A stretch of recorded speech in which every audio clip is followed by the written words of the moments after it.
नमस्कार साथियों, आप सभी का स्वागत है हमारे YouTube channel DN Jha official में।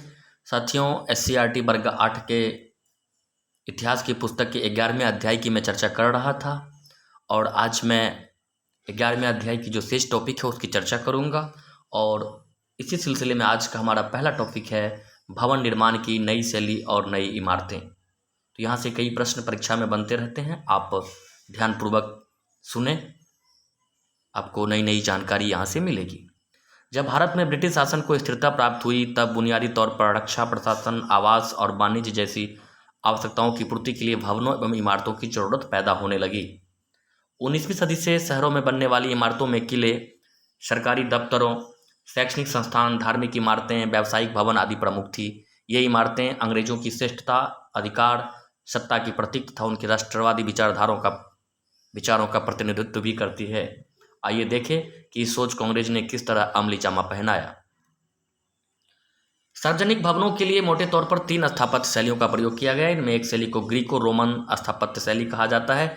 बड़े बड़े स्तंभों के पीछे रेखागणितीय संरचनाओं एवं गुंबद का निर्माण इस शैली की विशेषता थी। यह शैली मूल रूप से प्राचीन रोम की भवन निर्माण शैली से निकली थी, जिसे यूरोपीय पुनर्जागरण के दौरान पुनर्जीवित किया गया। अंग्रेजों ने इस शैली का प्रयोग भारत में शाही वैभव की अभिव्यक्ति के लिए किया था। तो एक शैली थी ग्रीको रोमन स्थापत्य शैली, जो 3 शैलियाँ थी। मोटे तौर पर 3 स्थापत्य शैलियों में सभी भवनों को बांटा गया है।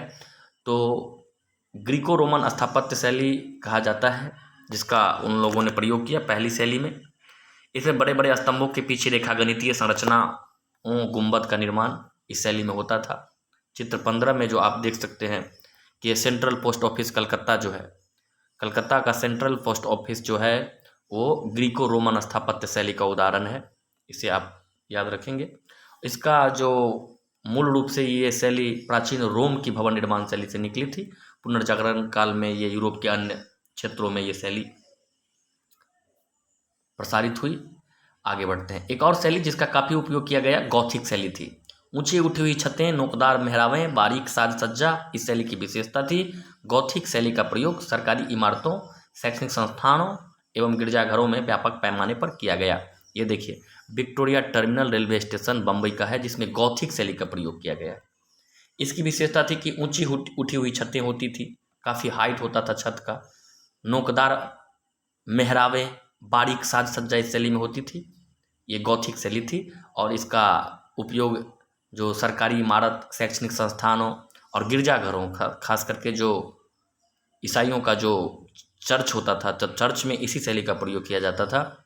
इसमें कोई फेंट नहीं होता था, कोई मिलावट नहीं होती थी। ये मूल शैली थी यूरोपीय शैली की। आगे बढ़ते हैं। तो Victoria terminal railway station Bombay में जो बनाया गया है, आप देख सकते हैं, ये गॉथिक शैली में बनाया गया है। 19वीं सदी के आखिर में और 20वीं सदी की शुरुआत में एक नई मिश्रित स्थापत्य शैली विकसित हुई, जिसमें भारत एवं यूरोपीय शैलियों के तत्व विद्यमान थे। इस शैली को इंडो सार्सेनिक शैली का नाम दिया गया। इंडो शब्द हिंदू का संक्षिप्त रूप था, जबकि सार्सेन शब्द का प्रयोग यूरोप के लोग मुसलमानों को संबोधित करने के लिए करते थे। भारत की मध्यकालीन इमारतों, गुंबदों, छतरियों, जालियों, मेहराबों से यह शैली प्रभावित थी। भारतीय शैली को समावेश करके अंग्रेज यह साबित करना चाहते थे कि वे यहाँ के वैध एवं स्वाभाविक शासक हैं। इंडो सार्सेनिक शैली, जिसमें इंडो शब्द हिंदू के लिए, सार्सेन शब्द यूरोप में मुसलमानों के लिए प्रयोग किया जाता था, और इन्हीं दोनों के मिश्रण से ये इंडो सार्सेनिक शैली, इसलिए इसका नाम पड़ा है। ये नई एक शैली विकसित किया अंग्रेजों ने, और भारतीय शैली को उसमें समावेश करके ये साबित करना चाहते थे कि वो यहाँ के असली शासक हैं, स्वाभाविक वैद्य है, यानी हर चीज़ की इनको जानकारी है। और ये जो आप देख सकते हैं मद्रास लॉ कोर्ट, ये मद्रास लॉ कोर्ट इंडो सार्सेनिक जो शैली है उसमें बनाया गया है। तो यहाँ से प्रश्न आपको पूछे जाएंगे, कौन भवन किस शैली में बनाए गए हैं। यूरोपीय ढंग की दिखने वाली इमारतों एवं भवनों में से औपनिवेशिक स्वामियों और भारतीय प्रजा के बीच के अंतर को प्रदर्शित करती है। शुरुआत में ये इमारतें परंपरागत भारतीय इमारतों एवं भवनों के मुकाबले अजीब सी दिखाई देती थी, लेकिन धीरे धीरे भारतीय भी यूरोपीय स्थापत्य शैली के आदी हो गए और उन्होंने इसे अपना लिया। दूसरी तरफ अंग्रेजों ने अपनी ज़रूरतों के मुताबिक कुछ भारतीय शैलियों को अपना लिया। इसकी एक मिसाल उन बंगलों को माना जा सकता है जिन्हें पूरे देश में सरकारी अफसरों के आवास के लिए बनाया जाता था। बंगाल के परंपरागत फूस की बनी झोपड़ी को अंग्रेजों ने उसे अपनी ज़रूरतों के हिसाब से बदल लिया था। औपनिवेशिक बंगला एक बड़ी जमीन पर बना होता था। परंपरागत ढलवां छत, चारों तरफ बना बरामदा और उसके पीछे घर बना होता था। बंगले के परिसर में घरेलू नौकरों के लिए अलग से क्वार्टर होते थे। अब धीरे धीरे, पहले तो भारतीय लोगों को उनकी शैली अजीब लगी, लेकिन धीरे धीरे उन लोगों ने भी इसी शैली को अपनाया। अंग्रेजों ने भी भारतीय शैली की नकल की। वो जो परंपरागत झोपड़ियों जो बंगाल में बने होते थे, तो उसके अनुरूप वो अपने हिसाब से उस बंगले का निर्माण करने लगे। चारों तरफ बरामदा बनाकर बीच में ढलवा छत इत्यादि चीज़ों को वो अपनाने लगे। आगे बढ़ते हैं। भारत में राष्ट्रवादी विचार। भारतीय स्वाधीनता संघर्ष की चर्चा अगले इकाई में हम करेंगे। में राष्ट्रीय में साहित्य ने महत्वपूर्ण भूमिका निभाई है। 19वीं सदी के अंतिम दशक में जब राष्ट्रवादी विचार उभार लेने लगा, तब विभिन्न भारतीय भाषाओं के साहित्यकारों ने साहित्य को देश भक्तिपूर्ण उद्देश्यों के लिए प्रयोग में लाने लगे। दरअसल इनमें से अधिकांश साहित्यकारों का यह विश्वास था कि वे गुलाम देश के नागरिक हैं, अतः उनका यह कर्तव्य है कि वे इस प्रकार के साहित्य का सृजन करें जो उनको देश की मुक्ति का मार्ग प्रशस्त करेगा। साहित्य में पराधीनता के बोध तथा स्वाधीनता की जरूरत को स्पष्ट अभिव्यक्ति मिलने लगी थी। इतना ही नहीं, साहित्य ने देश की आज़ादी के लिए जनसाधारण को हर प्रकार से बलिदान करने के लिए उत्प्रेरित किया। सुविधा की दृष्टि से हमारी चर्चा मुख्य रूप से 3 भाषाओं बंगला, हिंदी एवं उर्दू तक सीमित होगी। अब देखिए, ये टॉपिक है साहित्य में राष्ट्रवादी विचार।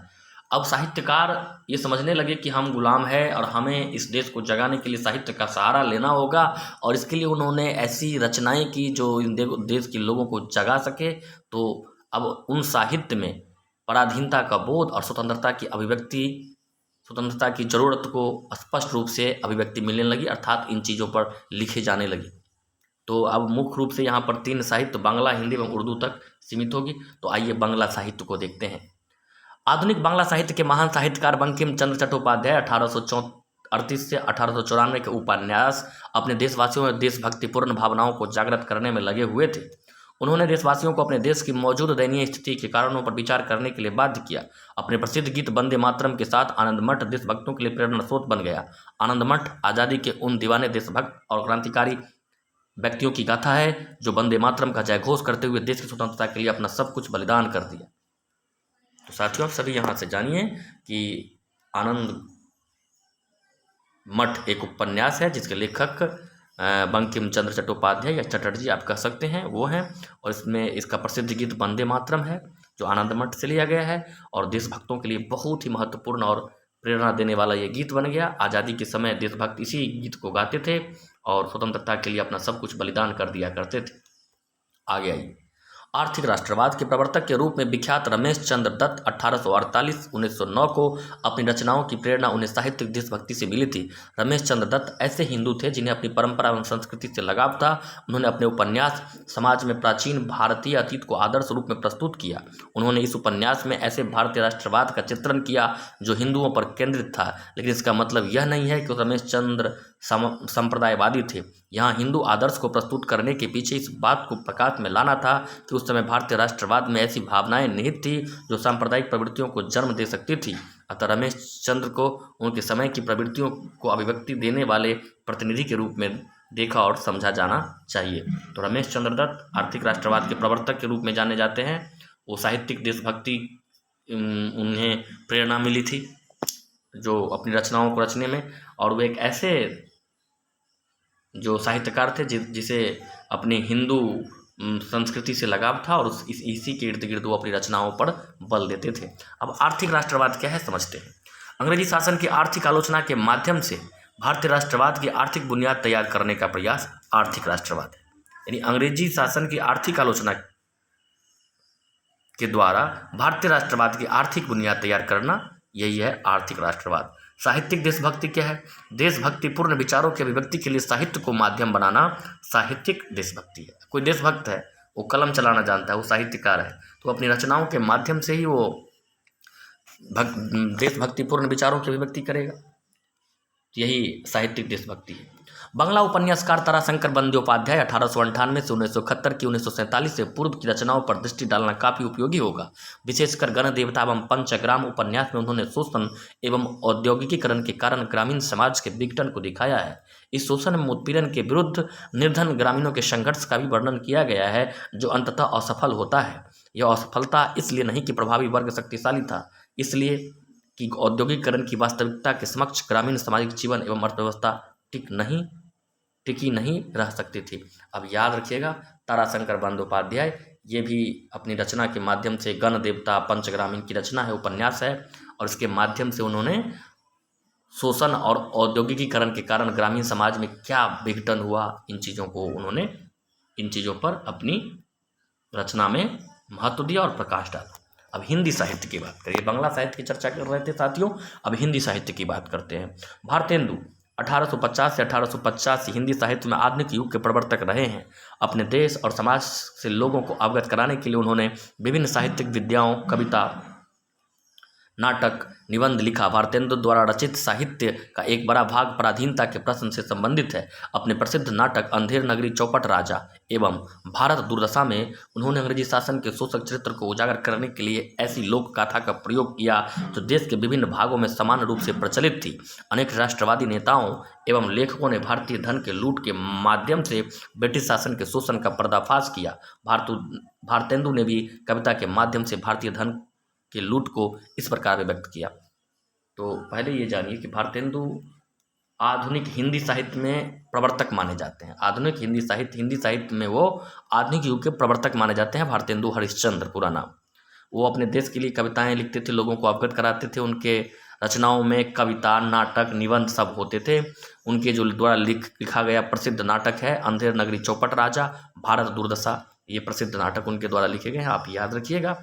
और इसके माध्यम से वो अंग्रेजों के लूट का वो पर्दाफाश करते थे। उन्होंने अपनी जो भारतीय धन के लूट को इस प्रकार व्यक्त किया है। कल बल छलन सो छले इते के लोग, नित्य नित्य धन सो घटत है, बढ़त है दुख सोग। मारकीन मलमल बिना चलत कुछ नहीं काम, परदेसी जुलाहन के मानहु भये गुलाम। भीतर भीतर सब रस चूसे, हंसी हंसी के तन मन धन मूसे, जाहिर बातन में अति तेज, क्यों राखी साजन नहीं अंग्रेज। अब ये अपने गीत के माध्यम से अंग्रेजों के जो शोषण है उसको व्यक्त कर रहे हैं। 20वीं सदी के प्रारंभिक 2 दशकों तक शोषण, आज़ादी एवं पराधीनता के प्रति वैचारिक रवैया आमतौर पर वही था जो 19वीं सदी के दौरान उभरा था। लेकिन प्रथम विश्व युद्ध 1914 से 18 के बाद परिस्थितियां तेजी से बदली। अब मुद्दा केवल भारत की स्वतंत्रता का नहीं रहा, वह तो किसी भी कीमत पर लेनी ही थी। अब स्वाधीनता का मूल अर्थ और उद्देश्य चर्चा का मुख्य आधार बन गए और आज़ादी किसके लिए जैसे प्रश्न उठने लगे। जैसा कि प्रेमचंद की एक कहानी आहुति में रूपमती कहती है, कम से कम मेरे लिए स्वराज का अर्थ यह नहीं कि जौन की जगह गोविंद बैठ जाए। जिन बुराइयों को दूर करने के लिए आज हम प्राणों को हथेली पर लिए हुए हैं, उन्हीं बुराइयों को क्या प्रजा इसलिए सिर पर चढ़ाएगी कि वे विदेशी नहीं है, स्वदेशी है। अगर स्वराज आने पर भी संपत्ति का यही प्रभुत्व रहे और पढ़ा लिखा समाज यूँ स्वार्थांध बना रहे, तो मैं कहूँगी ऐसे स्वराज का न आना ही अच्छा है। ये प्रेमचंद्र के आहुति से का एक पात्र है रूपमती, वो कहती है इस तरह से। प्रेमचंद ने राष्ट्रवादी नेताओं के स्वार्थपरता पर भोग विलास का स्पष्ट रूप से पर्दाफाश किया। उनका मानना था कि यदि देश के नेता सही नहीं होंगे तो भारत की स्वाधीनता का क्या लाभ। प्रेमचंद के उपन्यास गबन 1931 में इस चिंता के महत्व को उजागर किया गया है। देवी दीन, जो एक पक्का राष्ट्रवादी है, नेताओं से कहता है, अभी जब तुम्हारा राज नहीं है तब तो तुम भोग विलास पर इतना मरते हो, जब तुम्हारा राज हो जाएगा तब तो तुम गरीबों को पीस कर पी जाओगे। लेकिन राष्ट्रवादी राजनीति का सबसे निराशाजनक पहलू गोदान में परिलक्षित होता है। राय साहब, जो कि एक धनी जमींदार है, सत्याग्रह में शामिल होते हैं तथा बेईमानी से उद्देश्य पूर्ति के लिए धन का उपयोग करते हैं। खन्ना, जो कि महाजन व्यापारी और उद्योगपति है, आंदोलन में भाग लेकर फिर ऐसे तरीकों से धन बनाने में लग जाते हैं जिन्हें जायज नहीं कहा जा सकता है। ओंकारनाथ पत्रकार है, जो अपने संपादक के लेखों में आग उगलते हैं लेकिन बुनियादी रूप में स्वार्थी है, जिनके लिए राष्ट्रवाद स्वार्थ पूर्ति का एक साधन है।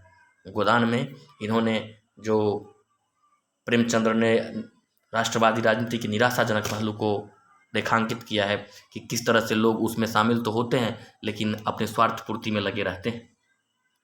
अब उर्दू भाषा को देखते हैं। आपने मध्यकाल के इतिहास को पढ़ते समय यह जानना कि एक साझा संस्कृति का देश में विकास हुआ जिसे गंगा जमुनी संस्कृति भी कहा जाता है। इसके अनेक उदाहरणों में उर्दू भाषा भी शामिल है। उर्दू भाषा की उत्पत्ति पंजाब के क्षेत्र में 11वीं शताब्दी में हुई और मध्यकाल में इसका धीरे धीरे विकास हुआ। 18वीं शताब्दी तक यह एक साहित्यिक भाषा बन चुकी थी जिसमें फारसी और कुछ भारतीय भाषाओं के शब्द शामिल थे। 19वीं शताब्दी के उत्तरार्ध में जब राष्ट्रीय आंदोलन ने जोर पकड़ा तो उत्तर भारत में सबसे अधिक प्रचलित भाषा उर्दू ही थी, जिसे हम हिंदुस्तानी भी कहते हैं। शायद आप यह जानते हैं कि उर्दू और हिंदी के बहुत सारे शब्द समान है और उनमें मुख्य अंतर लिपि का है। हिंदी देवनागरी लिपि में और उर्दू फारसी लिपि में उस समय लिखी जाती थी। इस पैराग्राफ को समझिए, मुख्य बातें। तो जो मध्यकाल के इतिहास को आप पढ़िएगा तो साझा संस्कृति का देश माना जाता है, जिसे गंगा जमुना संस्कृति भी कहा जाता है, गंगा जमुनी संस्कृति। और अनेक उदाहरणों में उर्दू भाषा भी शामिल है। उर्दू भाषा का जो उत्पत्ति का क्षेत्र है वो पंजाब है और समय है 11वीं शताब्दी। इसके बाद धीरे धीरे मध्यकाल में इसका विकास होता रहा। 18वीं शताब्दी तक यह साहित्यिक भाषा बन चुकी, उसके लिए साहित्यिक रचनाएं होने लगी। इसमें उर्दू में फारसी और भारतीय भाषाओं के शब्द मिले हुए हैं। इसे हिंदुस्तानी भाषा भी कहते हैं, आप ये भी जान लीजिए। लेकिन मुख्य अंतर है कि उर्दू फारसी लिपि में लिखी जाती है जबकि हिंदी देवनागरी लिपि में लिखी जाती है। दिलचस्प बात यह है कि उस समय उत्तर भारत में अधिकतर समाचार पत्र और पत्रिकाएं उर्दू भाषा में ही प्रकाशित होते थे। 1857 के संघर्ष के समय दिल्ली से प्रकाशित होने वाले दहली अखबार और लखनऊ से प्रकाशित होने वाले तिलिस्म जैसे अखबार आज प्रमुख ऐतिहासिक स्रोत है। राष्ट्रीय आंदोलन के प्रमुख नेता मौलाना अबुल कलाम आज़ाद ने उर्दू में कई समाचार पत्र निकाले, जिनमें अल हिलाल और अल बिलाल काफ़ी महत्वपूर्ण है। जान लीजिए कि 1857 में उत्तर भारत में उर्दू का काफ़ी प्रभाव था और जो दहली अखबार, लखनऊ से प्रकाशित तिलिस्म, मौलाना अबुल कलाम आज़ाद निकालते थे अल हिलाल, अल बिलाल, ये अखबार सब काफ़ी महत्वपूर्ण माने जाते हैं और महत्वपूर्ण साक्ष्य है 1857 की क्रांति के। इसके अलावा भी कई दूसरे अखबार उर्दू में निकाले जाते थे जिनके माध्यम से देश प्रेम की भावना का प्रचार हुआ और अंग्रेजों के शासन के अन्याय और दमन के खिलाफ लोगों में चेतना जगाई गई। आप जानते होंगे कि इनकलाब जिंदाबाद, क्रांति अमर रहे का नारा उर्दू जुबान का ही है। उर्दू भाषा के अखबारों के साथ साथ उर्दू कविता के माध्यम से भी देश प्रेम और सामाजिक सौहार्द का पैगाम घर घर पहुंचाया गया। 20वीं शताब्दी के प्रारंभिक वर्षों में अल्लामा इकबाल ने सारे जहां से अच्छा हिंदोस्तां हमारा कविता की रचना की, जो पटना के बिस्मिल अजीमाबादी ने लिखा। तो अल्लामा इकबाल 20वीं शताब्दी के प्रारंभिक वर्षों में उन्होंने सारे जहां से अच्छा, आप इकबाल के शब्द सुने होंगे, हिंदोस्तां हमारा, इसकी रचना की और पटना में बिस्म अजीमाबादी ने लिखा सरफरोशी की तमन्ना हमारे दिल में है। बिस्मिल माफ़ कीजिएगा, क्षमा कीजिएगा। देखिए मैं भी यूज कर रहा हूँ, माफ़ कीजिएगा। ये शब्द कहीं ना कहीं उर्दू शब्द है, तो हिंदी में कहे तो क्षमा कीजिएगा या फिर माफ़ ही कर दीजिएगा। ठीक, सरफरोशी की तमन्ना हमारे दिल में है, देखना है जोर कितना बाजुए कातिल में है। ये बिस्मिल का लिखा हुआ है, बिस्मिल अजीमाबादी का लिखा हुआ ये शेर है। ऐसी अनेक मिसालें आपको देखने को मिलेगी जब देश की आज़ादी के लिए प्राण न्यौछावर करने वालों ने ऐसे शेर और गीत दोहराते हुए मौत को गले लगाया। उर्दू भाषा आज भी लोकप्रिय है और हमारी दूसरी सरकारी भाषा भी है। आप सभी जानते हैं उर्दू भाषा आज भी लोकप्रिय है, दूसरी सरकारी भाषा भी। बिहार में अब दूसरी सरकारी भाषा का दर्जा इन्हें मिला हुआ है और काफ़ी वो लोकप्रिय भाषा है। तो साथियों, अब हम जो महत्वपूर्ण प्रश्न है इसकी तरफ बढ़ते हैं। ये है सही गलत की पहचान करना है। तो साहित्य में पराधीनता के बोध एवं स्वतंत्रता की जरूरतों को स्पष्ट अभिव्यक्ति मिलने लगी थी। सही बात है, सत्य कथन है। प्रेमचंद्र ने आनंद मठ की रचना की, बिल्कुल गलत। आनंद मठ की रचना तो बंकिम चंद्र चटर्जी ने की थी। रमेश चंद्र दत्त के उपन्यास में हिंदू समर्थक प्रवृत्ति देखने को मिलती है। हाँ, उनके उपन्यास में हिंदू समर्थक प्रवृत्ति है। आगे बढ़ते हैं। भारतेंदु हरिचंद ने भारतीय धन के लूट को नाटक के माध्यम से पर्दाफाश किया। भारत दुर्दशा, अंधेर नगरी, चौपट राजा, इनके द्वारा लिखा गया है। सत्य कथन है। वंदे मातरम गीत की रचना बंकिम चंद्र चटर्जी ने की थी। सत्य कथन है। और रिक्त स्थानों को भरना है। लकड़ी या धातु के छापे से कागज पर बनाई गई तस्वीर को क्या कहा जाता था? किरमिच। हमने चर्चा की थी चैप्टर के प्रारंभ में ही, किरमिच। औपनिवेशिक काल में बनाए गए छवि चित्र क्या होते थे? आदमकद, बड़े बड़े बनाए जाने लगे। पहले छोटे बनते थे, अब आदमकद होते थे। तो आदमकद भरिएगा। उसमें अंग्रेजों की विजय को दर्शाने के लिए क्या किया जाता था? तो युद्ध के दृश्यों की चित्रकारी की जाती थी। जो युद्ध होते थे उसके दृश्यों की चित्रकारी की जाती थी। एशियाई कला आंदोलन को प्रोत्साहित करने वाले जापानी कलाकार थे, उन लोगों का बहुत ज़्यादा योगदान था।